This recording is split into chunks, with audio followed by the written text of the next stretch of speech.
आइए, जिसके इंतज़ार में थे हम लोग कि अब हवाएं ही करेंगी रोशनी का फ़ैसला, जिस दिए में जान होगी वो दिया रह जाएगा।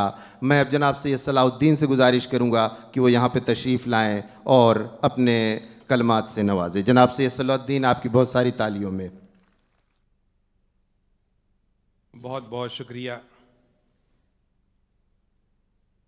न तेरा है न मेरा है, ये हिंदुस्तान सबका है। न तेरा है न मेरा है, ये हिंदुस्तान सबका है। न समझी गई ये बात तो नुकसान सबका है। मुझे फ़ख्र है कि इन पंक्तियों के रचयिता, इसके लेखक आज हम सबके बीच माननीय डॉक्टर प्रोफेसर उदय प्रताप सिंह,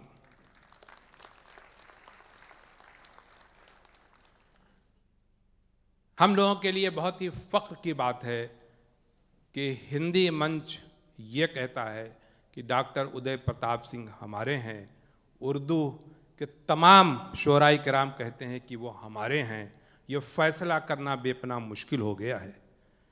मेरे बहुत ही करम फरमा मेरी इस दावत पर बावजूद इसके कि डॉक्टरों ने 3 दिन पहले आपसे ये कहा कि आप सफ़र नहीं कर सकते, ये उनकी मोहब्बत कि मेरी दावत को उन्होंने कबूल की और वो तशरीफ़ ले आए। यहाँ आने के बाद आपने ये फरमाया कि मैं बैठ नहीं पाऊँगा वहाँ पर ज़्यादा देर तक, आपकी मसरूफ़ियत ये है कि सुबह भी आपको वापस भी जाना है। लेकिन फिर मैंने गुजारिश किया कि आप तशरीफ़ अगर ले आए हैं तो ज़रा सा ये बतलाइए कि सदारत फिर कौन करेगा। मेरी दावत को मंजूर किया, मुझे इज्जत बख्शी मेरे मोहतरम जनाब डॉक्टर उदय प्रताप सिंह साहब ने। मेरे दूसरे साथी जो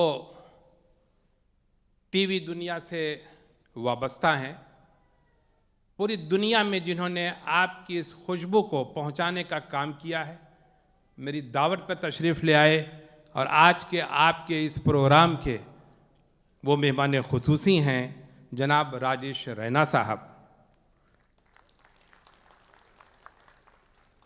जनाब मौलाना सैयद ज़फ़र मसूद साहब जो पिछली सरकार में राज्य मंत्री थे, मोहतरम जनाब मोहम्मद अहमद साहब रिटायर्ड कमिश्नर, एक और बहुत ही अजीम शख्सियत यहाँ पर मौजूद है जनाब सैयद अमानुल्लाह साहब को जो लोग BHU से वाकिफ़ होंगे वो ज़रूर पहचान रहे होंगे कि आज एक इस कदर नामवर आदमी भी यहाँ पर मौजूद है, हमारी दावत पर तशरीफ़ ले आए।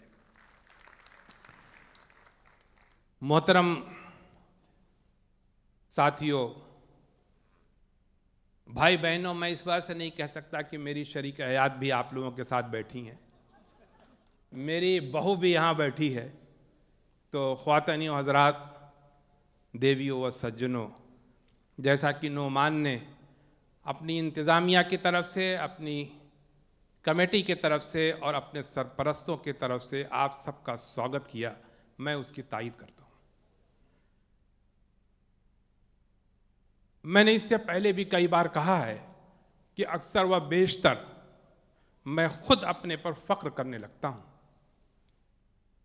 उसकी वजह यह है कि वो लोग जिनसे हमारे मुल्क की शिनाख्त यहाँ की है, वो लोग जिनसे हमारा मुल्क यहाँ पर पहचाना जाता है, मैं फ़ख्र से ये कहता हूँ कि वो मुझे जानते हैं।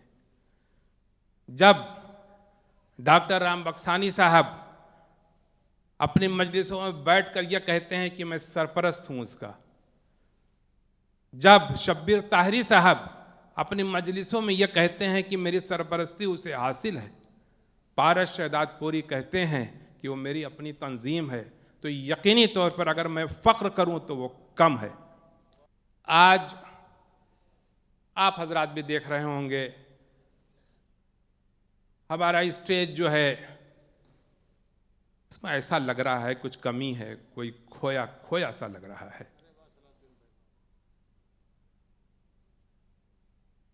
हम और आप ही नहीं, हिंदी वाले ही नहीं, उर्दू वाले ही नहीं, जिसमें थोड़ा बहुत भी एहसास होगा, जिसने ये सुना होगा अनेकता में जहां एकता मिली अनवर, अनेकता में जहां एकता मिली अनवर, हम इस दयार को हिंदुस्तान कहते हैं।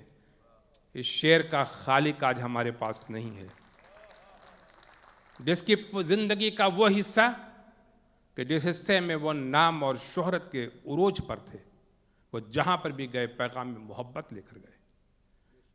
मैंने उनकी मौजूदगी में भी इस बात का इतराफ़ किया है कि जो कुछ भी यहाँ पर हो रहा है, इसमें अगर मैं किसी एक आदमी का नाम लूं तो उसमें कोई तकल्लुफ नहीं होगा और कोई बड़कपन नहीं होगा। वो अनवर जलालपुरी थे। अब अंजुम रहबर खुद ही अपने बारे में बताएंगी, हम तो सिर्फ इतना बताएंगे कि ये सोती बहुत हैं। मैं इससे ज़्यादा कुछ नहीं बताऊंगा। दादा, मैं आपसे माफ़ी मांगता हूँ जो मैंने ये गैर मुहज़्ज़बाना गुफ्तगू किया है, ये इनके मजाक पर, वरना मेरी हिम्मत नहीं पड़ सकती थी कि आपकी मौजूदगी में मैं अपने को इस काबिल समझता कि इन रोशन चिराग लोगों का मैं तारुफ कराऊं। इसमें आपने मेरी इज्जत ही बढ़ा दी। मुझे ऐसा लगा कि दो चार लफ्ज़ मेरे पास भी हैं। तो बहुत बहुत शुक्रिया आपका कि आपने ये मुझे मौका दिया। फिर बहुत बहुत शुक्रिया आपका। मैं बहुत बहुत शुक्रिया, बहुत बहुत शुक्रिया।